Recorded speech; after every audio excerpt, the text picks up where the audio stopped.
Meus queridos, hoje é a sexta mensagem dessa série que o Senhor colocou no nosso coração em meados do mês passado ainda, sobre a força do pacto, o que é um pacto com Deus. Nós tomamos como exemplo, tomamos como base, na verdade, uma terminologia bíblica, né? Inspirada nos mais antigos comentaristas, que é o Aleph Tav, ou seja, a força do pacto. Recapitulando mais uma vez para aquelas pessoas que, quem sabe, não acompanharam desde o princípio, o alfabeto hebraico, ele ao longo do tempo, ele sofreu algumas transformações, algumas mudanças, não somente no sentido, na pronúncia, mas também na forma de escrever algumas palavras, alguns caracteres.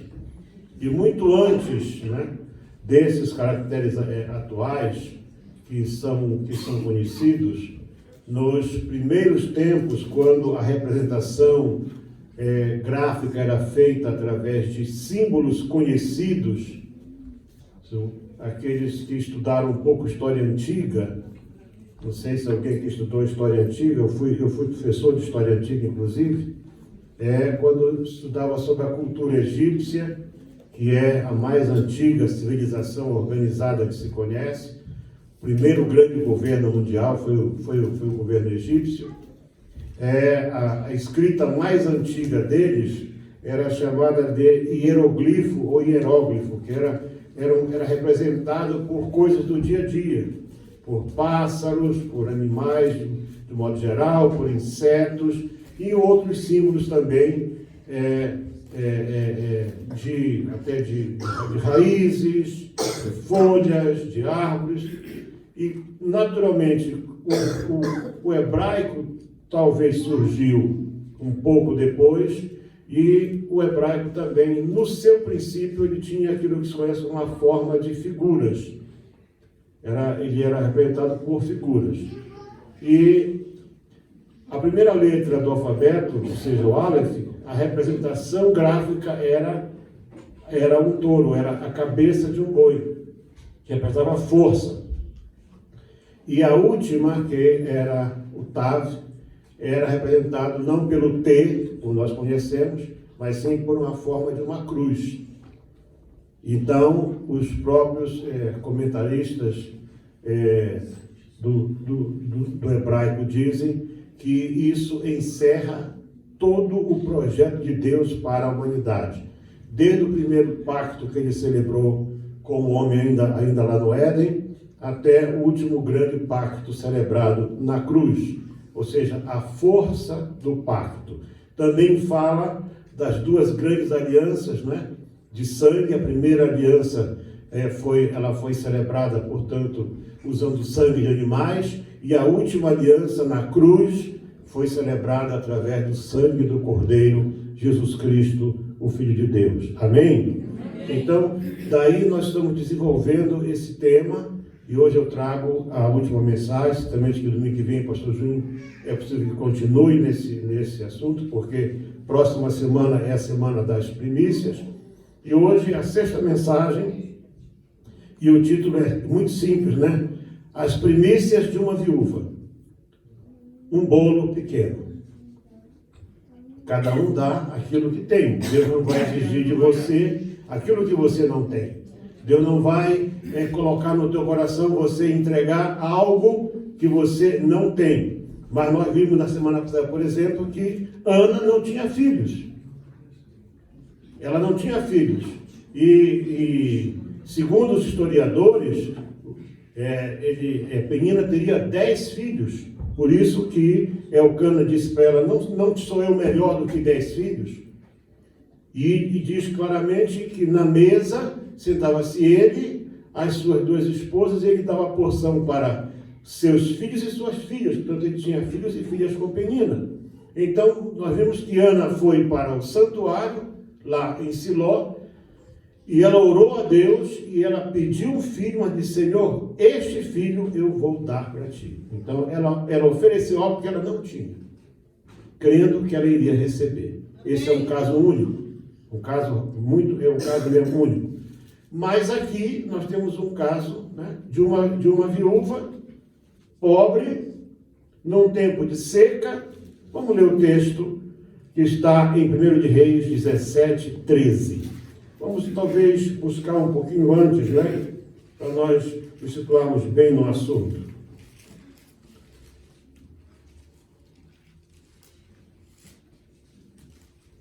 13 diz assim: não temas, vai e faz conforme a tua palavra. Porém, faz dele primeiro para mim um bolo pequeno e traze-mo aqui. Depois farás para ti e para teu filho. Então, eu sempre faço questão de frisar, né? Eu tive um pequeno período em que eu estudei o hebraico, muito pouco tempo, devido às minhas viagens. As aulas vinham de Jerusalém para cá, e o meu tempo não me permitia.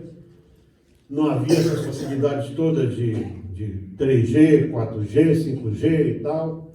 Enfim, e eu acabei não concluindo o curso, mas isso sempre despertou em meu interesse. E uma coisa que eu sempre procuro chamar a atenção de todos aqueles que me ouvem e que leem a Bíblia: você tem que buscar prestar atenção para os detalhes da Bíblia. Quando você lê um texto, prestar atenção para os detalhes da Bíblia. Muitas vezes a grande riqueza, muitas vezes aquilo que Deus quer nos falar está num detalhe, um pequeno detalhe.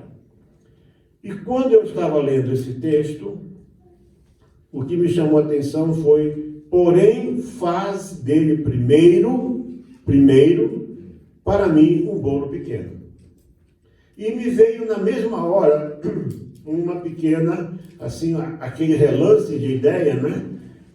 E eu pedi para o meu filho, porque ele estuda isso, que ele desse uma olhada se essa palavra aqui, primeiro, ela não é semelhante ao princípio de Gênesis 1:1 e primícias de Deuteronômio 26, 2. E ele foi ver que a palavra é muito semelhante, as três palavras, ou seja, tanto no princípio criou Deus os céus e a terra, ou seja, antes de tudo, né? A palavra primícia de Deuteronômio e a palavra primeiro aqui, nesse texto, elas têm o mesmo significado. Então, quando eu vi isso, eu entendi que realmente Deus tinha algo para nos falar. O texto completo diz assim, 17:1 diz assim: então Elias, o tisbita, dos moradores de Gileade, disse a Acabe: vinde o Senhor Deus de Israel, perante cuja face estou, que nestes anos nem orvalho nem chuva haverá, senão segundo a minha palavra. Nós temos que prestar atenção, porque o ministério profético, como nós tivemos assim até Malaquias, né, do estilo do Antigo Testamento, ele era um ministério profético diferenciado do ministério profético do Novo Testamento. Aqueles homens, eu acho que o último grande profeta foi João Batista, que teve uma vida muito simples, embora ele não realizou nenhum milagre, João, nem de cura, nem de expulsar demônio, nem nada, mas Jesus disse que ele foi o maior de todos os outros profetas. E eu acho interessante isso, como é que Deus faz. Mas Elias, ele se destaca porque ele só diz que ele era natural de uma cidade muito pequena chamada Tisbi, né? Então, não se sabe se ele era casado, não se sabe qual era a sua tribo, não se sabe nada de Elias. O que se sabe dele é que ele tinha uma vida muito simples. E ele andava vestido com uma roupa feita de pele de camelo. E ele era um caminhante, ele não tinha um lugar certo. Elias juntamente com Eliseu, foram dois grandes profetas que Deus levantou, e homens que profetizaram para um reino, que era o reino do norte, o reino cuja capital era Samaria, um povo que não queria ouvir falar de Deus. Deus era um incômodo para eles. Por quê? Porque desde a rebelião de Jeroboão primeiro, que foi quando o filho de Salomão, Roboão, assumiu o trono. É bom nós conhecermos um pouco da história, né, que está na Bíblia. Quando você lê a Bíblia, isso não é desconhecido para você. Mas diz a palavra do Senhor que o grande reinado de Salomão, ele foi, embora foi um reino próspero, havia muita riqueza, mas Salomão também cobrava grandes impostos. E quando Roboão assume o trono, eles pedem, os anciãos, os conselheiros, disseram para ele: olha, alivia um pouco a carga do povo. Israel já é muito rico. E ele então se aconselhou com os jovens e disseram para ele o quê? Não, você não tem que fazer isso. Diz para essa gente que o teu dedo mindinho, aliás, é mais grosso do que a cintura do teu pai. Então, quer dizer, e ele então está dizendo: eu vou apertar vocês mais ainda. Resultado disso, Jeroboão primeiro, porque teve um outro Jeroboão, rebelou-se e levou 10 tribos com ele e formou o reino do norte, ou o reino de Efraim. Nenhum rei de todos os reis de Efraim prestou para nada. Cada um foi pior do que o outro. Não tem um rei bom ali. Mas não, por exemplo, tem o caso de Jeú, que o Senhor chamou, né? Jeú foi mais ou menos assim, mas derrapou toda hora, escorregou em toda a vida, mas Deus disse para ele: olha, como você fez o que eu te mandei, eu vou te dar 4 gerações, né? Da tua casa, vão sentar. Fora isso, mas foram todos os reis dali, né? E Deus levantou homens que profetizavam, porque Deus não queria ver o seu povo em desgraça. E Elias, eu diria que foi o grande profeta do reino de Efraim. A essa altura, Israel estava moralmente, espiritualmente derrotado, vencido. Porque Acabe casou-se com a filha de um bruxo. Ela era uma feiticeira chamada Jezabel, e ela trouxe o culto. Ela estabeleceu o culto a Baal e a Azera dentro de Israel. Acabaram, os sacerdotes do Senhor foram todos expulsos. Imagina, o povo de Deus, o povo nascido, criado por Deus por um propósito, expulsa os sacerdotes do Senhor e manda vir outros deuses para si. E Deus viu isso com muita paciência e com muito amor. E Deus queria salvar Israel. Deus não quer que o seu povo se perca. Deus não quer que o homem se perca. Deus não fez o inferno para o homem. Deus fez o inferno para o diabo e seus anjos. Deus fez para o homem um lugar chamado céu, que é para lá que Ele quer que toda a humanidade vá. E aí, e se você observar lá em Deuteronômio, que na semana que vem vocês vão ler as bênçãos, né? Promessas de bênção, também vocês vão ver as promessas de maldição. E uma dessas promessas de maldição era justamente o povo o povo ia sofrer fome, e tudo que é desgraça e miséria possível e imaginável, Deus alertou que iria acontecer se o povo deixasse de seguir as ordenanças do Senhor. Então, como Israel estava muito mal, Deus então levanta Elias, e Elias aparece aqui. Elias, você não vê falar dele antes disso aqui, você só vê aqui no versículo 29 do capítulo 16, que Acabe, né, filho de Omri, começou a reinar sobre Israel, e ele foi casado com Jezabel, filha de Etibaal, rei dos Sidônios. Então o próprio rei já tinha o nome do Baal no nome dele. Muito bem. E aí Elias diz assim, olha, o Senhor manda dizer para Acabe que até que eu, Elias, diga, não vai chover. Então veja o seguinte, era a palavra do profeta, era a autoridade do homem de Deus até sobre as forças da natureza. Mas quando o profeta, e isso é muito importante nós termos, prestarmos atenção para isso, uma palavra profética dessa ordem, ela não exime, quer dizer, ela não deixa quem falou de fora dela.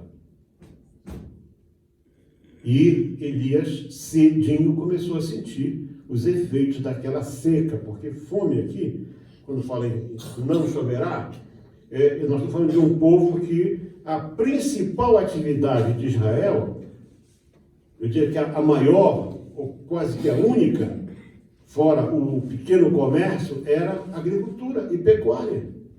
Eles eram farmeiros.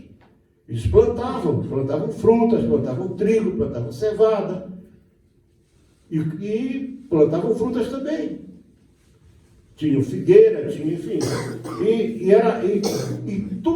Toda e qualquer atividade agrícola exige algo chamado água. Não havia, portanto, embora houvesse fontes, né, um esforço enorme mas não havia irrigação como nós temos hoje. E dependia, portanto, 100% da água que caía do céu na altura própria. Não tendo chuva, não tinha produção, e não tendo produção, não tem alimento, e se não tem alimento, o que tem? Fartura? Não, tem faltura, porque falta tudo. Falta tudo. E aí pronto. E aí, como acabou a comida, e o Elias ele era um ser errante, né? Veio a palavra do Senhor dizendo, vai daqui, vira-te para o oriente e esconde-te junto ao ribeiro de Querite que está diante do Jordão. E há de ser que beberás do ribeiro, e eu tenho ordenado aos corvos que ali te sustentem. Esses dias agora, eu fui apanhado com uma novidade. Sabe, tem sempre alguém querendo desacreditar ou criar dúvidas na palavra de Deus. Então surgiram aí um desses estudiosos, né? Que o trabalho deles é procurar alguma coisa para pôr em dúvida aquilo que a Bíblia diz. Então, dizem que, em vez de ser corvos, são árabes, que é a mesma palavra só que o corvo existe antes do árabe. Antes de haver árabe já tinha corvo, gente. Então não tem o que discutir. Que Deus diz assim, eu ordenei aos corvos que te alimentem. E a Bíblia diz que de manhã e de tarde, né?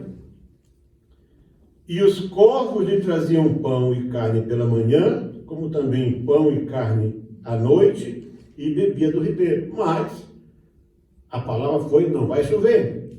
E os ribeiros são alimentados pelas águas das chuvas. E o ribeiro secou.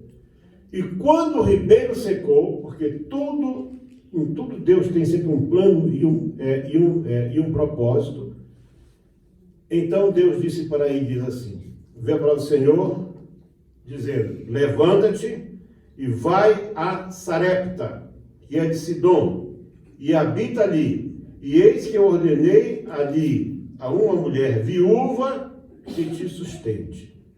Então, a primeira coisa que eu quero que você entenda aqui é o seguinte, é que Deus não está limitado àquilo que nós somos. Muitas vezes, as pessoas estão na igreja e elas se sentem, às vezes, incapacitadas ou diminuídas, ou elas não se dispõem a fazer algo tão somente porque, mas eu não sou diaconisa, eu não sou diácono, não sou isso, eu não sou aquilo. Quem era a viúva de Sidom? era 0,01000, ela não era nem judia. Ela não era sequer ali viúva de alguém de Israel, não. Ela era de Sidom mesmo, ela era sidonita, que era uma nação gentia. Mas o que Deus disse para Elias? Eu ordenei a ela.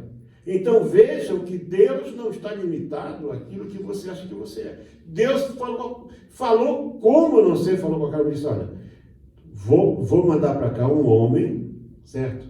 Que tu não conheces, e tu vais sustentar esse homem. Mas, gente, não era o fato daquela viúva rica que Eliseu conheceu. Era uma viúva pobre.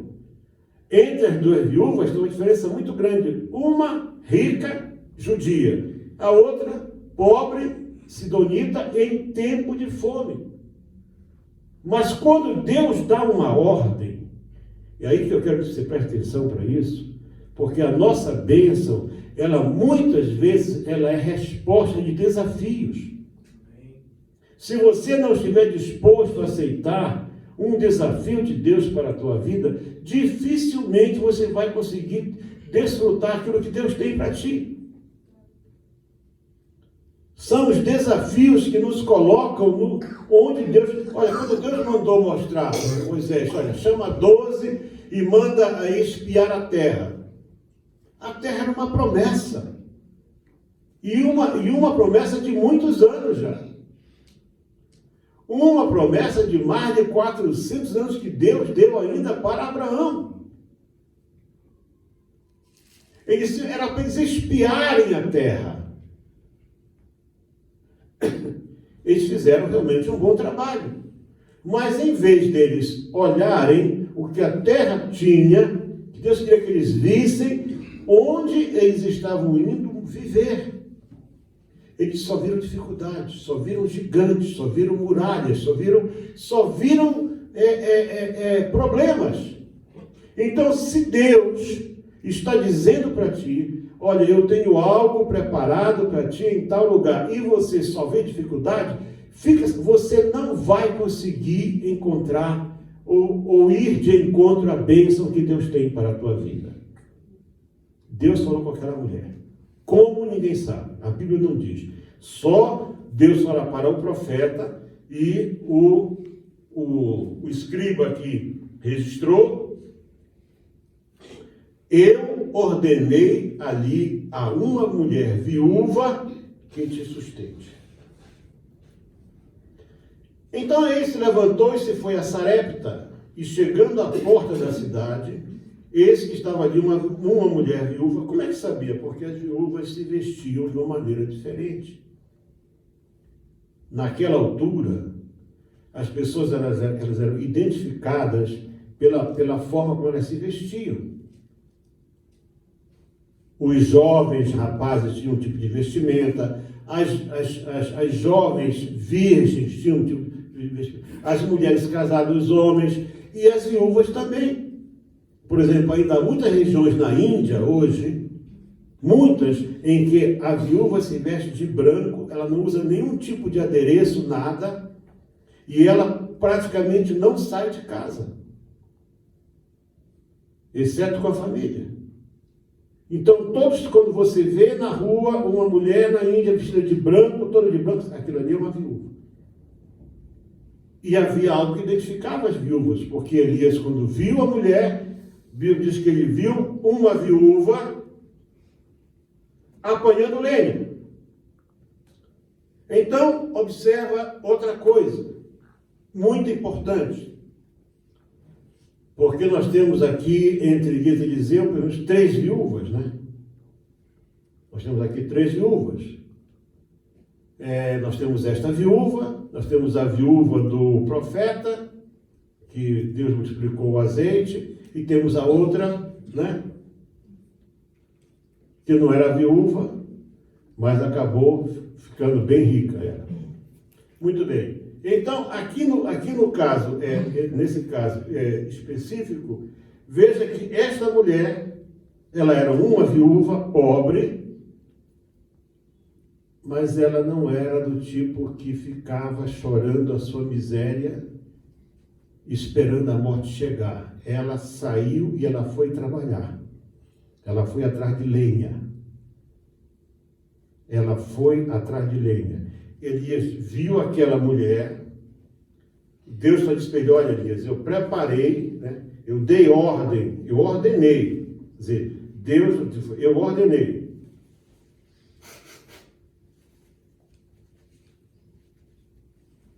Eu ordenei a uma mulher viúva que te sustente. E ele viu uma viúva. Elias, então, olha para ela. Talvez teve discernimento que era ela, não sei. Só ele disse o que para ela? E ele a chamou e disse: traze-me, peço-te numa vasilha um pouco de água que beba. Estamos falando de um tempo em que a água era difícil. Então, mesmo a água para beber não devia ser fácil. Porque quem já dependeu de fonte de água, de fontenária, né? E aquela região, acontece também muito isso, sabe que quando chega o verão, é a altura em que costuma-se limpar as fontenárias, né? Que nas primeiras chuvas as águas vêm com mais força, vêm mais forte. Mas aquela aguinha que está ali, geralmente não é uma água assim das melhores. É difícil, é mais difícil, mas ela não disse nada. Então, ele diz assim: me traz água. Se você não estiver disposto a sair da tua zona de conforto e até fazer assim algo que você nunca fez antes, algo diferente, talvez você não vai conseguir experimentar o que Deus tem para a tua vida. Enquanto ela ia buscar a água, ele chamou e disse: também eu te peço uma outra coisa, me traz um bocado de pão na tua mão. Pediu pão para ela. Pediu água e pediu pão. Para uma viúva. E então, o que ela faz? Ela diz assim: olha, vive o Senhor teu Deus. Ela percebeu que aquele homem não era uma pessoa comum. Aquele homem não era alguém assim, corriqueiro do dia a dia. Ela vive o Senhor teu Deus. Ela percebeu que ele tinha uma intimidade com Deus. Quem sabe nessa hora ela se lembrou de que Deus havia dito para ela: olha, eu vou mandar para cá um homem para você cuidar dele. Vive o Senhor teu Deus.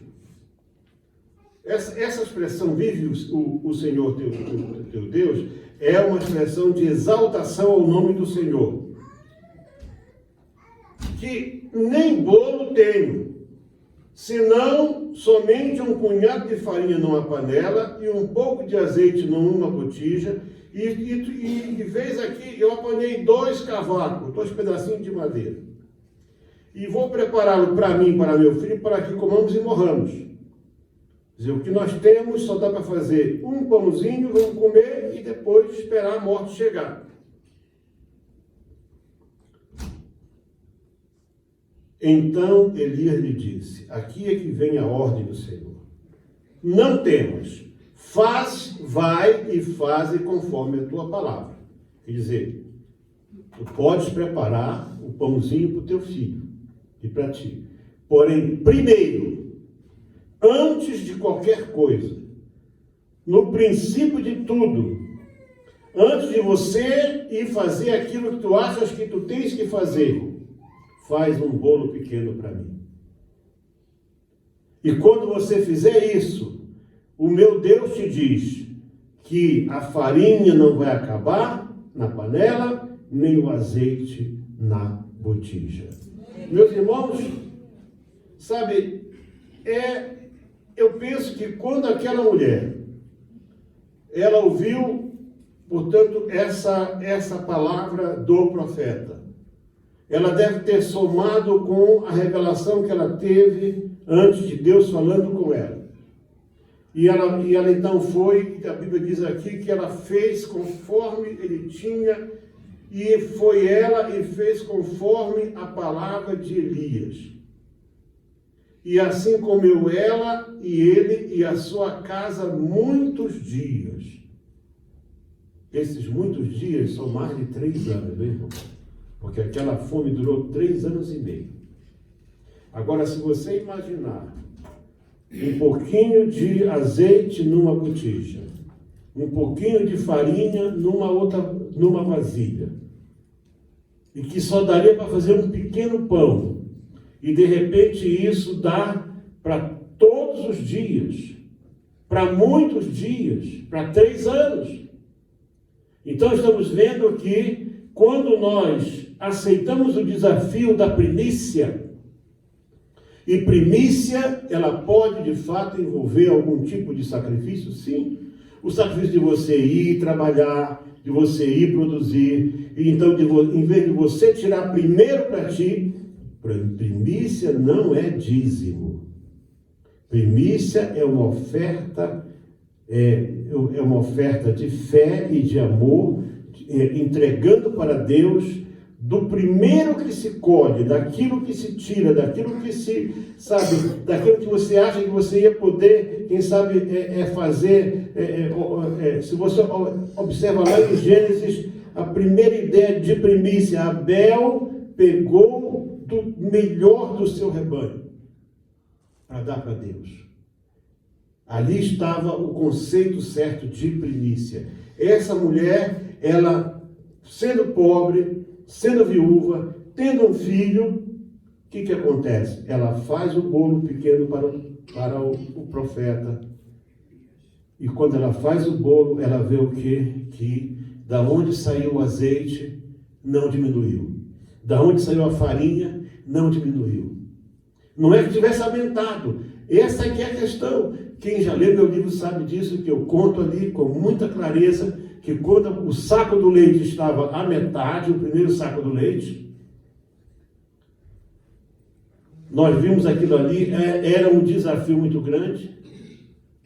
Beto era aluno da escola bíblica, sabe disso, que nós dávamos toda noite algo sempre lá na escola bíblica, e aos domingos servíamos pão com chá e leite, e não havia leite, né, em Moçambique.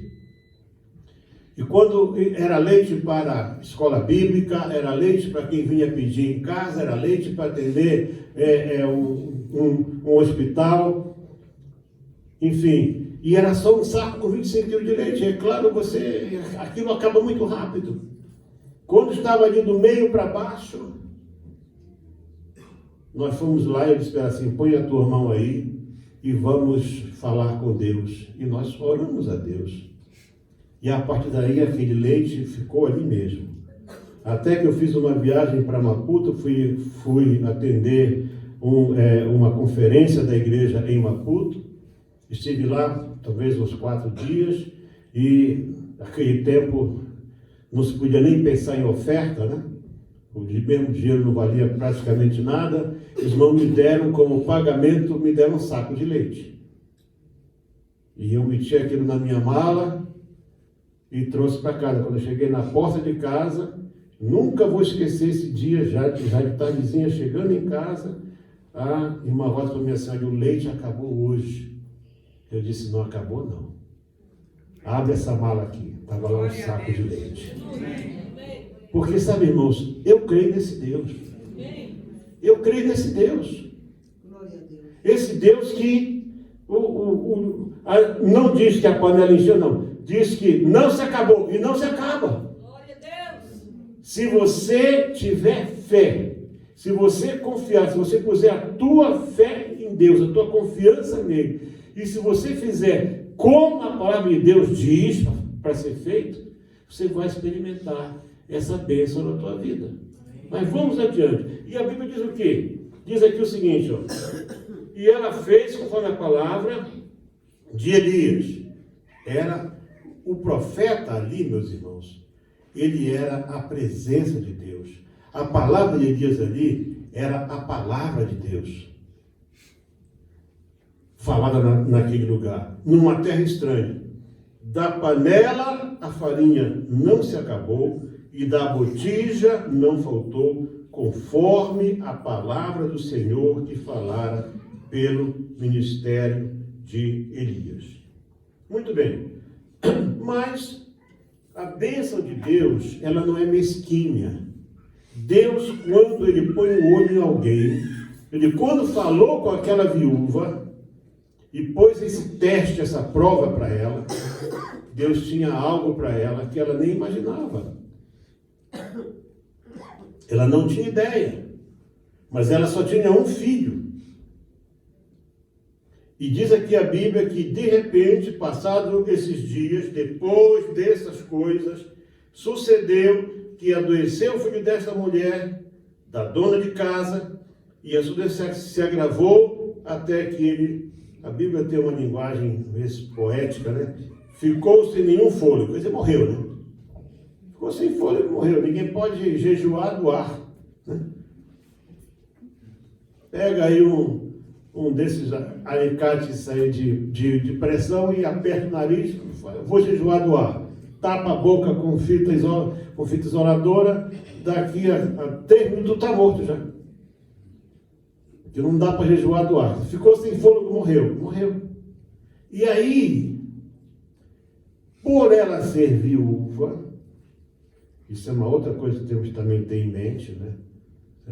Há algum tempo atrás, há uns 2 anos ou 3 atrás, um pouco antes da pandemia, tinha um concurso qualquer num país aqui da África, não sei que país era, e uma senhora estava condenada à morte porque ela era viúva e estava grávida. E pela Sharia ela era condenada à morte. Condenada à morte mesmo. E as misses todas disseram que não iam lá desfilar, não sei o quê, fizeram lá uma confusão grande. E eu não sei se mataram a mulher e eu sei que na hora a mulher não morreu. Por quê? Porque desde tempos imemoriais que as viúvas, né, elas não podem ter nenhum relacionamento a não ser legítimo. Não sei se você lembra que a filha de Judá, a nora de Judá ficou viúva, certo? E quando ela engravida do seu sogro, alguém explica, olha, tua nora pulou a cerca e está grávida.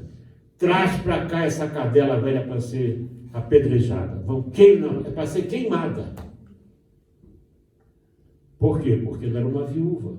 Não havia lei nesse tempo. A lei só foi dada mais ou menos aí uns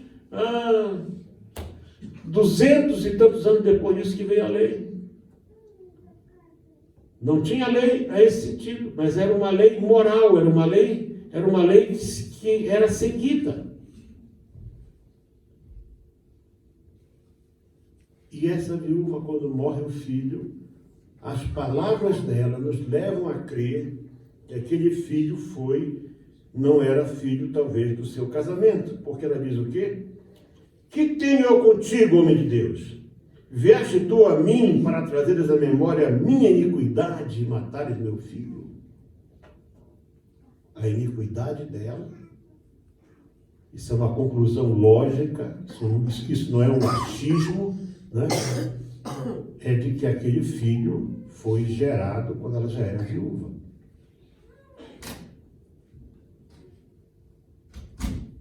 E agora ela achava, porque a presença do profeta na casa dela, né, dentro daquele período, era Deus ali, imagina, o Elias, né? E então, quer dizer, agora o meu pecado foi revelado, e meu filho então tem que morrer.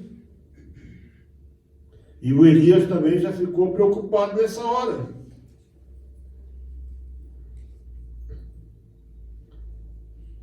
E ele lhe disse, dá-me o teu filho. E pegou o menino, não sei que tamanho que era, e levou para o quarto onde ele habitava, e deitou na sua cama, e clamou ao Senhor e disse, ó Senhor meu Deus, também até essa viúva com quem eu moro afligiste, matando-lhe seu filho. Quer dizer, ele sabia, Elias tinha consciência de que a presença de Deus num lugar, Deus revela o que está errado, Deus traz à tona o pecado, que Deus quer limpar o pecado. Deus não convive com o pecado. Deus ama o pecador, mas Deus não consegue aceitar o pecado. E a oração de Elias foi uma oração muito, muito sincera. Senhor, quer dizer que eu venho para cá, e em vez de ser bênção, eu trago maldição para essa mulher? Mas ele persistiu naquela oração, e Deus o ouviu, né? E então, o Senhor ouviu a voz de Elias, e a alma do menino tornou a entrar nele, e reviveu. E Elias tomou o menino e o trouxe para sua mãe, trouxe do quarto à casa e deu à sua mãe, e disse Elias: aí está o teu filho, vivo. Então a mulher disse a Elias: nisto conheço agora que tu és homem de Deus, e que a palavra do Senhor na tua boca é verdade. Meus amados, se você, e aqui é que eu quero chamar a tua atenção para esses detalhes importantes, é que se você quiser aceitar este desafio que nós temos proposto para a igreja, é um desafio, não é uma obrigação. Ninguém está obrigado, nós não estamos vivendo debaixo da lei. Há uma diferença grande entre lei e graça. Isso é um desafio que estamos propondo para a igreja, porque eu continuo a orar para Deus abençoar o seu povo de forma sobrenatural. Eu já disse a vocês, eu não estou, não me preocupo com o que os homens dizem, que isso está assim, que vai ficar pior, A Bíblia é clara, Eu fico na promessa e na aliança de Deus com Noé. E a aliança de Deus com Noé, enquanto a terra existir, vai continuar a ter inverno, verão, outono, primavera, plantio e colheita. Isso é o que a Bíblia diz. A Bíblia diz isso e é nisso que eu creio. Se o mundo está esquentando, se está esfriando, isso aí é problema dessas pessoas que estão falando isso aí. É claro, um planeta que só tinha 1 milhão de pessoas, agora tem 8 bilhões, então tem mais gente respirando, tem mais calor sendo produzido, alguma coisa tem que mudar, não há dúvida quanto a isso. Mas eu fico com as promessas de Deus. E a promessa de Deus é: se o meu povo, que chama pelo meu nome, se humilhar, me buscar, jejuar, eu ouvirei, perdoarei o seu pecado e sararei a sua terra. Amém. Então eu fico com essa palavra de Deus, que não importa quão mal, irmãos, a situação está difícil, olha, só tem 2 cavaquinhos, só tem isso, só tem aquilo. Deus diz para ti que não vai faltar. Ele vai ordenar bênção na tua casa. Ele vai multiplicar tudo na tua casa. Eu não estou falando de coisas que eu não... coisas que eu vivi. Coisas que eu vivi. Coisas que eu experimentei toda a minha vida. Então, esse Deus é um Deus real. Ele é um Deus múltiplo. Ele é Deus criador. Aleluia. Se não tem com que multiplicar, Ele vai criar alguma coisa e vai multiplicar, porque Ele é Deus. Amém.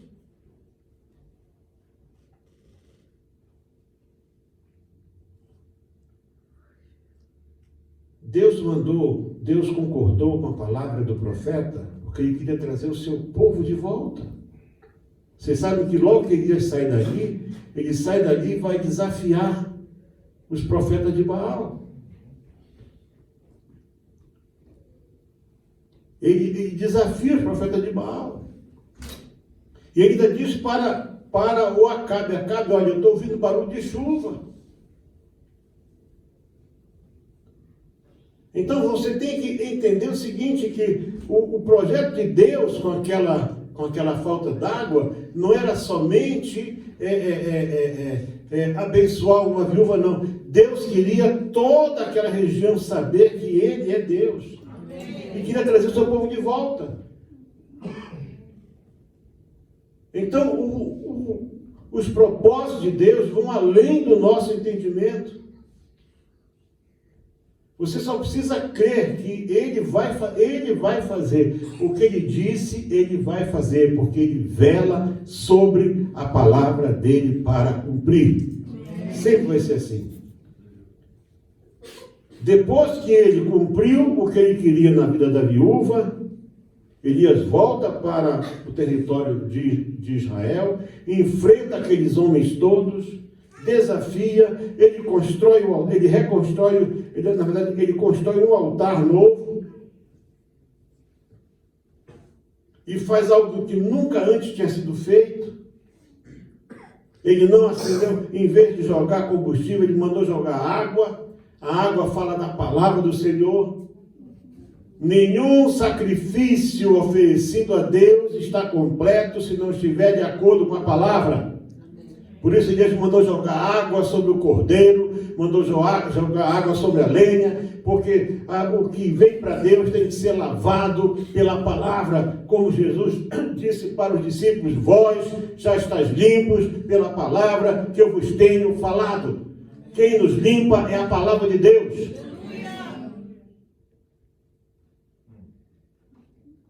Quem são eles para dizer, sabe, a Bíblia diz que eu sou. A Bíblia diz que eu sou candidato aí para o céu. A Bíblia diz que eu sou santificado pela palavra. A Bíblia diz que eu sou justificado pela graça. A Bíblia diz que os meus pecados são perdoados pelo poder do sangue do Cordeiro, e são. Acabou-se. Ninguém pode anular aquilo que a Bíblia diz. Nós só temos que crer na palavra. E como o Senhor disse para Marta e Maria: se creres, verás a glória de Deus. Vamos estar de pé, meus irmãos. Então, esta semana que começa hoje é a semana da grande preparação. Domingo que vem, se você quiser fazer esse desafio na tua vida, na tua casa, na tua família, eu quero desafiar todos, jovens inclusive, vocês, domingo, além de tudo que você traz, não esqueça, então eu vou fazer o seguinte, eu vou tirar aqui, eu ia dar 50 para a missão, eu vou dar só 10. Isso não é primícia, isso aí é sem vergonhice. Da pior que tem.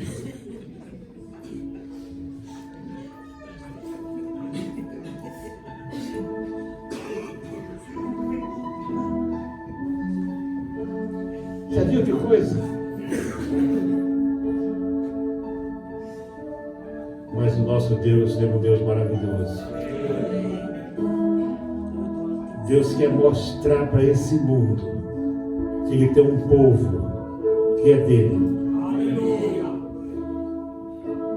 E nós somos parte desse povo, irmãos.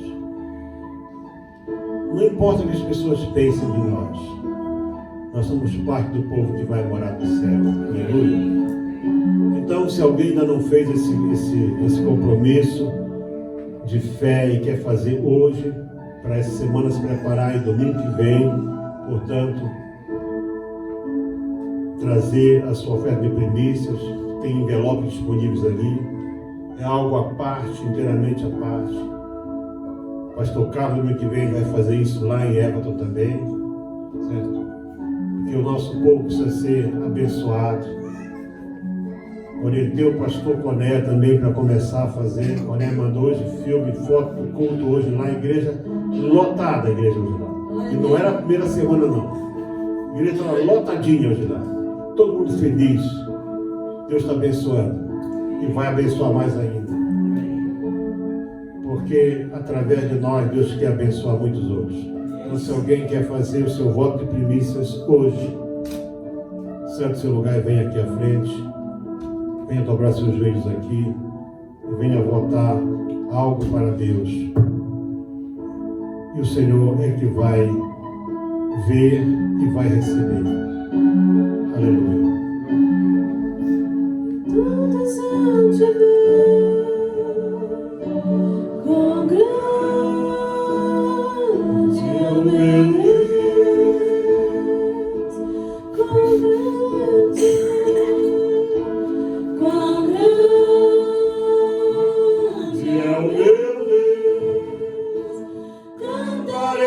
quão grande é o meu Deus, e tantos hão de ver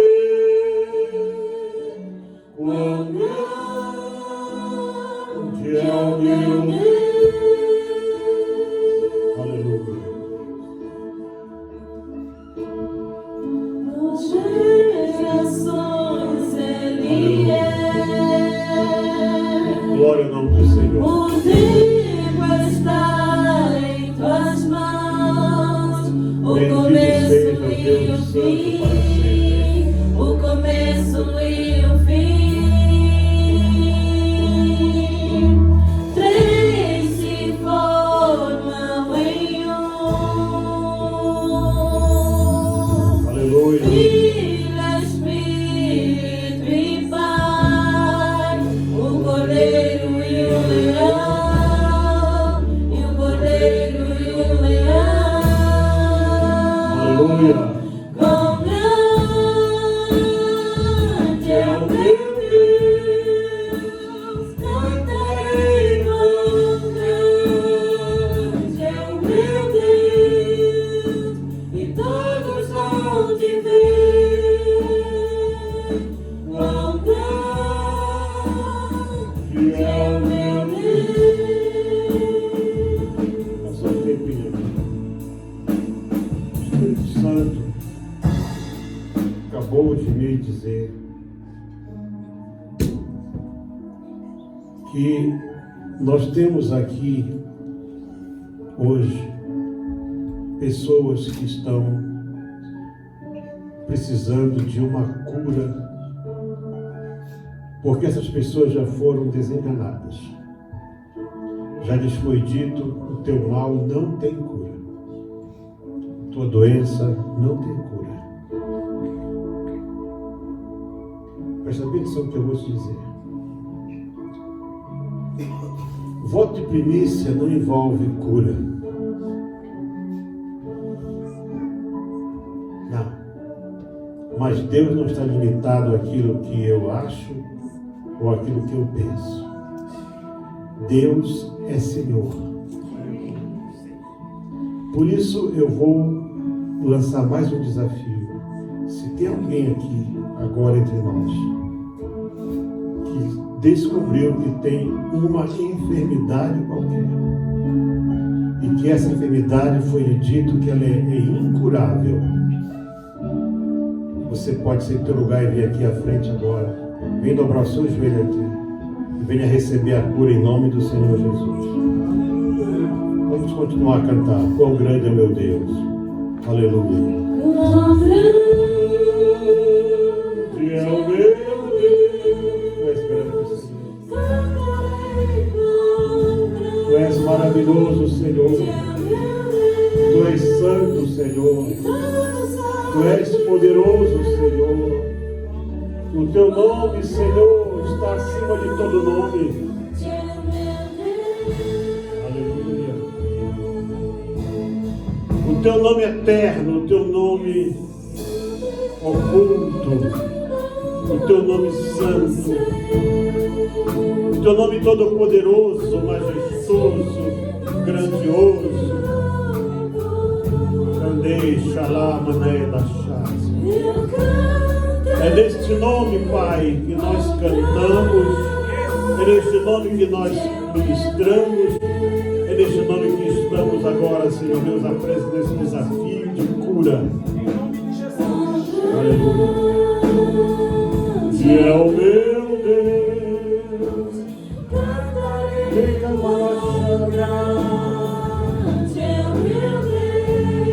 sim, Senhor. Eu sei que tu curas os filhos de teus pais. Pela oração desta mãe, Senhor, tu estás curando o seu filho agora. Aleluia. Glória ao nome de Jesus. Aleluia. Pastor Júnior.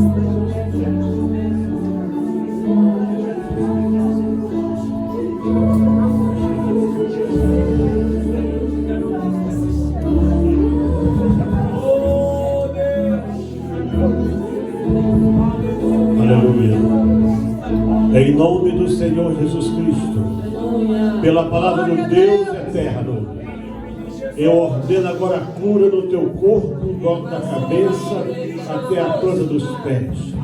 A palavra do homem que disse que o teu mal não tem cura é palavra de homem. Mas a palavra do meu Deus diz que tudo tu podes naquele que te fortalece.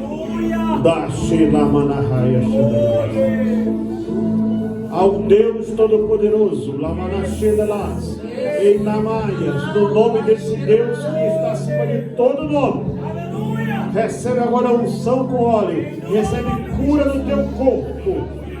Seja restaurado o teu corpo agora. Seja restaurado o teu corpo agora, no nome santo de Jesus, no nome santo de Jesus. Aquele Deus que une, aquele Deus que separa juntas e medulas, aquele Deus que vai agora até o interior do corpo, até o centro da vida. Deus abre agora o centro da vida no teu corpo, em nome de Jesus.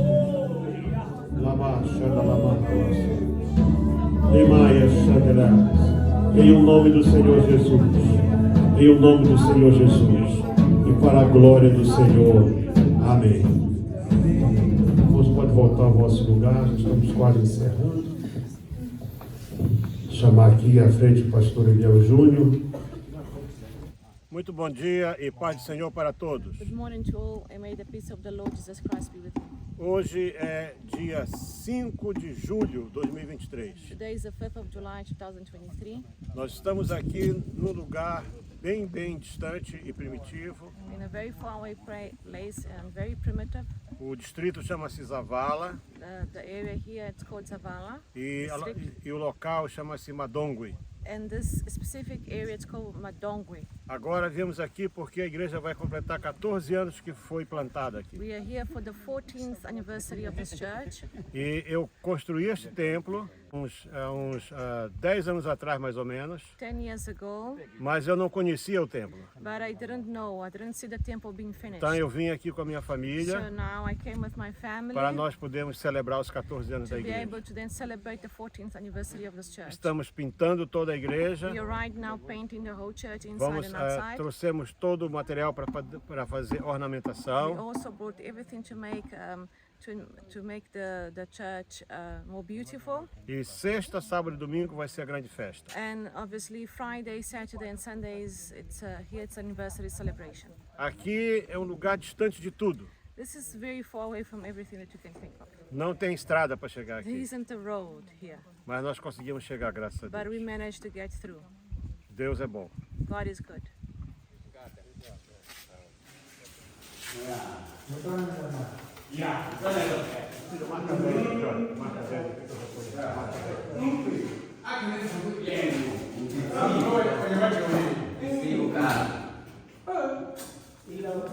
Produza muito, muito como Amém. produziu para Amém, Isaac, Jesus. 1 para 100. Que elas possam ter sempre o necessário para poder comer, alimentar os seus filhos e ainda ofertar no teu santuário. Obrigado, Deus Pai, no nome de Jesus Cristo. Entrarei lá no céu.